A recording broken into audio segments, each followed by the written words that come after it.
À l'origine, créé par Marvel pour se moquer de Deathstroke, le mercenaire de chez DC Comics, Deadpool a réussi à se faire une place dans l'univers des comics grâce notamment à ses capacités à rire de tout, ainsi qu'à des caractéristiques plus que originales.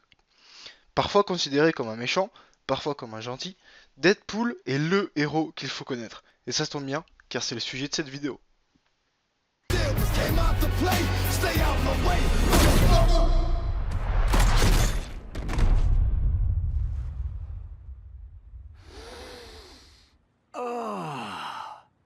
Ce soir, branlette. Apparu dans le New Mutants Volume 1 98 en 1991, Deadpool est dessiné par Rob Liefeld et mis en scène par Fabian Nicieza. Deadpool, c'est un peu l'anti-héros que tout le monde connaît et qui attire de suite la sympathie. Une personne qu'on aimerait inviter à sa table en gros. Mais de nombreuses personnes ne connaissent pas réellement ce super-héros de Marvel. Deadpool, de son nom d'origine Wade Wilson, a connu une enfance plutôt difficile. Mais avant d'en parler, j'ai évoqué un petit peu plus tôt le personnage de Deathstroke. Il est à noter que Wade Wilson, aka Deadpool, est un clin d'œil envers Slade Wilson, plus connu sous le nom de Deathstroke, le mercenaire de la licence DC Comics. Pour revenir à son histoire, Wade Wilson perd sa mère à cause d'un cancer.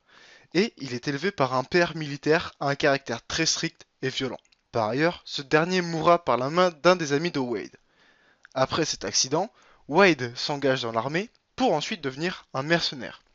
Ses missions sont de véritables succès. Cependant, après chaque mission ratée, Wade n'hésite pas à faire de la chirurgie esthétique pour changer de tête et d'identité.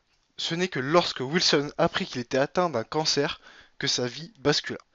Wade accepte de participer à un programme organisé par une branche du gouvernement canadien, le projet Arme 10. Devenu un véritable cobaye, un facteur de guérison dérivé du mutant Wolverine lui est implanté, ce qui lui permet de guérir son cancer et d'obtenir un pouvoir de super régénération. Cependant, cette expérience le défigura et augmenta sa folie. Alors qu'il effectuait une mission pour le gouvernement, Wade tua l'un de ses partenaires et par conséquent fut interné dans un hôpital où les personnes avec des super pouvoirs défaillants sont internées.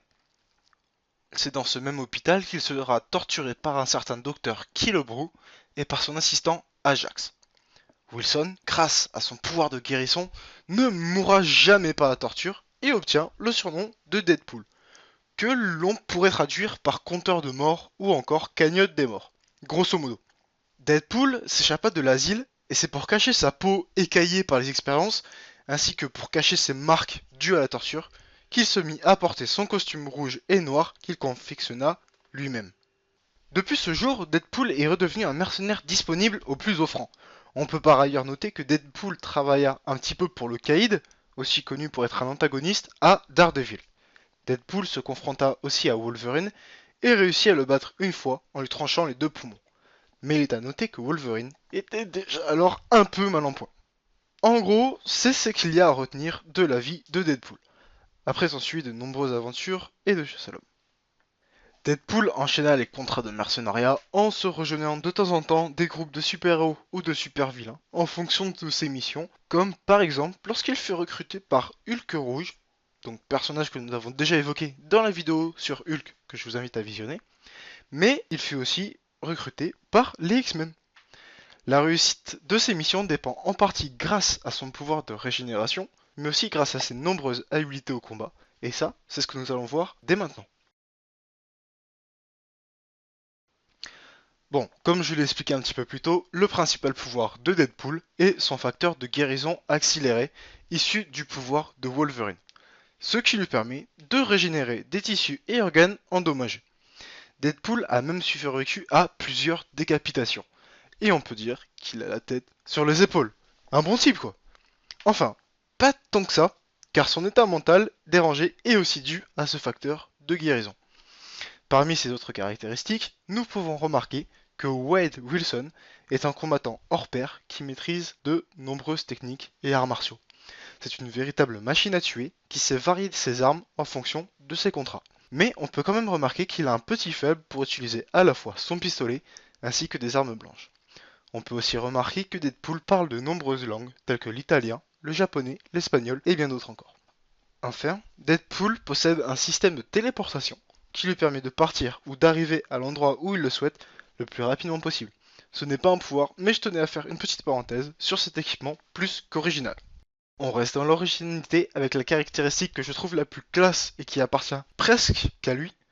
Je veux bien évidemment parler de la capacité qu'a Deadpool pour briser le quatrième mur. Alors, qu'est-ce que le quatrième mur, me demanderez-vous? Pour ne pas rentrer dans le détail, le quatrième mur représente une barrière imaginaire qu'il existe entre le lecteur et son personnage. Mais c'est là que ça devient intéressant. Deadpool sait qu'il est un personnage de comics. C'est ainsi que parfois le personnage s'adresse directement au lecteur ou change certains éléments d'un scénario. Cette caractéristique a pour conséquence que les autres personnages ont tendance à le prendre pour un fou. Très peu de héros tels que Miss Hulk brisent le quatrième mur, et c'est une caractéristique que je trouve tellement stylée que je ne pouvais pas passer à côté. Mais bon, comme je l'ai présenté auparavant, les attributs de Deadpool sont plutôt communs à tous les mercenaires et tous les chasseurs de primes.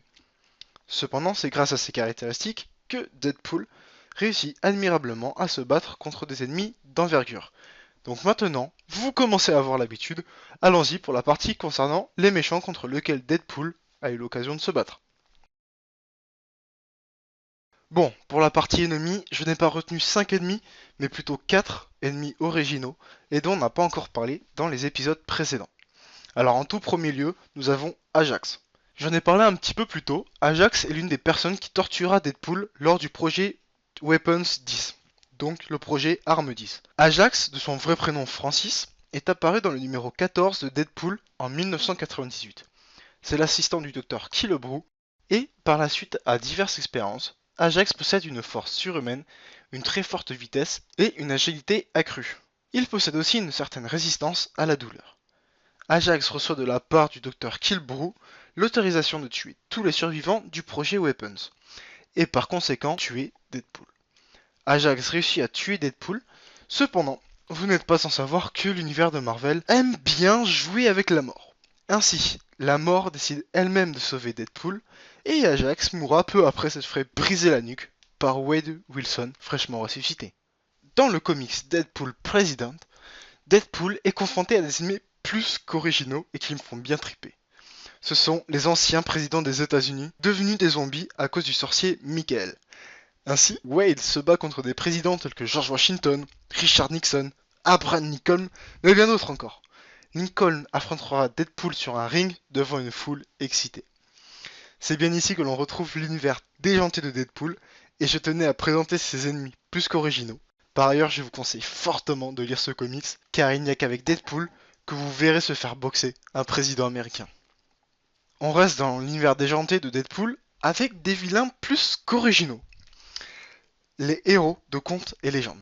En effet, Deadpool a décidé de devenir le seul et unique super-héros, et pour le devenir, il n'y a qu'une seule façon, tuer la concurrence. Ainsi, dans Deadpool massacre les légendes, vous verrez Deadpool exploser le crâne de Don Quichotte, ou alors en chasse contre la baleine Moby Dick. Et non, je ne ferai pas de sale montage représentant la bite de Moby. Comme le comics mettant en scène Deadpool face au président, voir Wade Wilson se battre contre des héros tels que Sherlock Holmes ou les Trois Mousquetaires est quelque chose de totalement génial, et une fois encore, je vous recommande chaudement ce comics. Et enfin, pour le quatrième méchant, on va partir sur quelque chose de plus classique. On va finir par l'un des plus grands méchants de l'univers Marvel, j'ai nommé Thanos.